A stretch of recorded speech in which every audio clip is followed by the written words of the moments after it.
Ya. Assalamualaikum warahmatullahi wabarakatuh anak-anakku semuanya. Selamat pagi, semoga kita semua senantiasa dilindungi oleh Allah, amin ya rabbal alamin. Nah anak-anak, perkenalkan anak-anak, nama saya Bu Meta Kurnia Dewi Fatimah. Nama panggilan saya Bu Meta. Nah untuk informasi lebih lanjut mengenai Bu Meta nanti bisa dilihat di slide ya anak-anak ya. Nah, anak-anak di sini Bu Meta akan mengajarkan pendidikan agama Islam dan budi pekerti. Nah, sebelum pembelajaran dimulai, marilah kita berdoa dulu anak-anak. Nah, mari berdoa bersama-sama. Rabbi zidni ilman warzuqni fahma. Amin ya rabbal alamin. Nah, anak-anak, mari kita mulai pembelajaran, yaitu meyakini Allah Maha Esa dan Maha Pemberi. Kelas 3, pelajaran ketiga. Nah, perhatikan gambar berikut ini anak-anak. Di sini ada gambar keluarga yang sedang melaksanakan sholat. Nah, gambar di atas menunjukkan orang yang sedang sholat ya anak-anak ya. Ada ayah, ada ibu, dan juga kedua anaknya sedang melaksanakan sholat. Nah, sholat adalah bentuk beribadah kepada Allah, yaitu sebagai pengakuan bahwa Allah yang wajib kita sembah dan hanya kepada Allah kita meminta. Nah, beriman kepada Allah merupakan rukun iman yang pertama. Beriman kepada Allah sangatlah penting dan harus menjadi prioritas utama kita. Beriman kepada Allah artinya membenarkan dengan hati bahwa Allah ada dengan segala sifat keagungannya dan kesempurnaannya, kemudian diakui dengan lisan dan dibuktikan dengan amal perbuatan yang nyata. Nah, perhatikan anak-anak, Quran surat Al-Baqarah ayat 163 yang artinya, dan Tuhanmu adalah Tuhan yang Maha Esa. Tidak ada Tuhan selain Dia, yang Maha Pemurah lagi Maha Penyayang.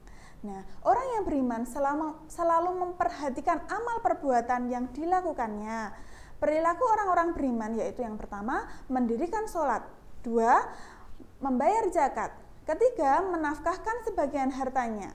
Yang keempat, senang menolong orang lain. 5, mampu memaafkan kesalahan orang lain. Dan yang keenam, senang belajar Al-Quran. Dan juga ada berbagai banyak perbuatan baik lainnya. Allah memiliki Asmaul Husna yang artinya nama-nama Allah yang baik. Kata Asmaul Husna berasal dari bahasa Arab yaitu asma, nama-nama, dan husna yang baik. Asmaul Husna hanya pantas dimiliki oleh Allah sesuai kebesaran dan keagungan namanya. Nah, Allah Maha Esa. Al-Ahad. Al-Ahad adalah Asmaul Husna anak-anak. Ahad artinya satu, tidak ada Tuhan selain Allah. Allah tidak beranak dan juga tidak pula diperanakkan. Tidak ada sesuatu yang bisa menyamai Allah. Hanya Allah yang wajib kita sembah.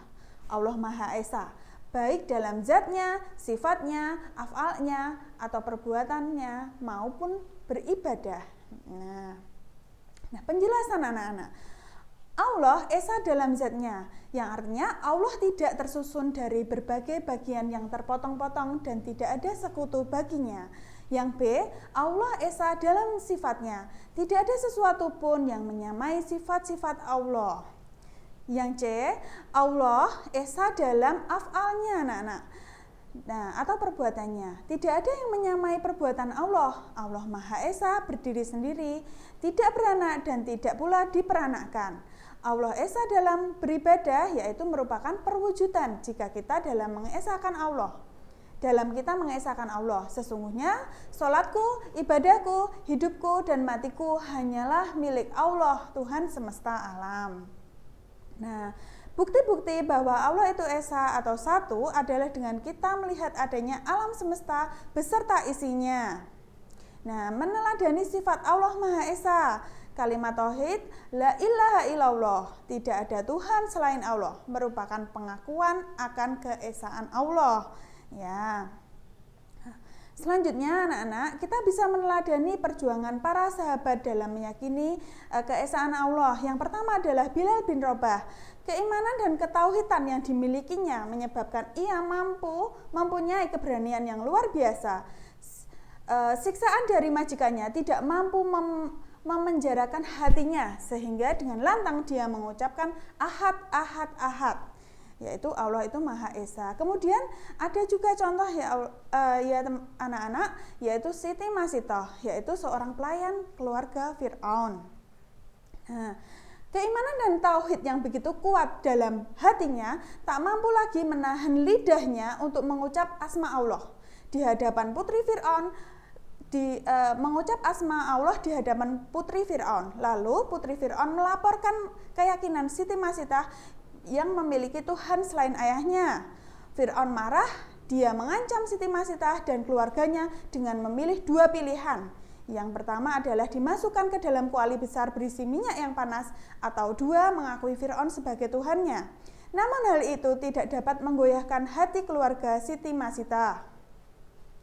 Kemudian orang yang pertama dimasukkan ke dalam kuali adalah suaminya anak-anak, kemudian anaknya yang besar, dan seterusnya. Sampailah pada anaknya yang masih bayi. Siti Masitah hampir saja akan berpura-pura mengakui Fir'aun sebagai Tuhannya.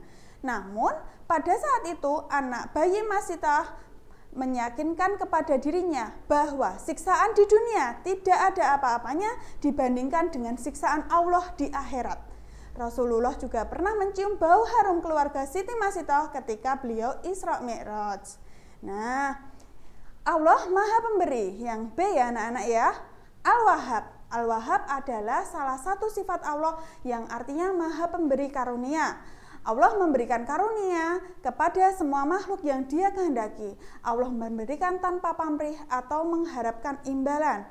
Allah memenuhi kebutuhan semua makhluk ciptaannya tanpa diminta.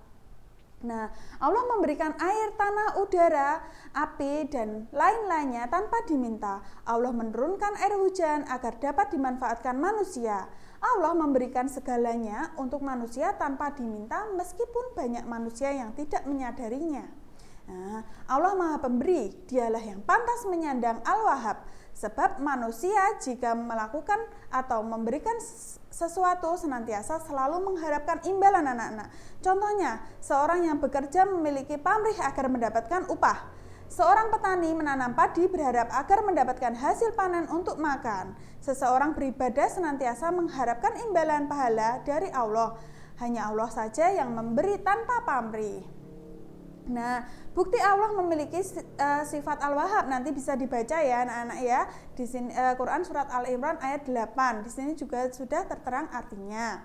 Nah, selanjutnya meneladani sifat Al-Wahhab anak-anak. Yang pertama adalah bersedekah. Yang kedua, membantu teman yang sedang kesulitan dalam memahami materi pelajaran.